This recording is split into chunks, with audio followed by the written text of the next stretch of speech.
మనం గీత పచ్చడి ఎలా పెట్టుకోవాలో చూద్దాం. సువర్ణ రేఖలు అంటారు వీటిని. ఎలా చెక్కాలో చూపిస్తాం. మామిడికాయని ఇలా చెక్కాలి. చూసారా, ముక్కలన్నిటికీ పసుపు ఉప్పు బాగా పట్టింది. ఇలా అంతా శుభ్రంగా కలిపేసాను. దీన్ని ఇలా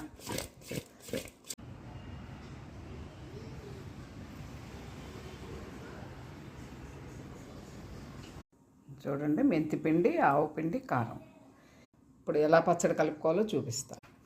కాయలు అయితే సువర్ణ రేఖలు బాగానే పులుసు వచ్చింది. ముందు ఆవు పిండి వేసుకుందాం.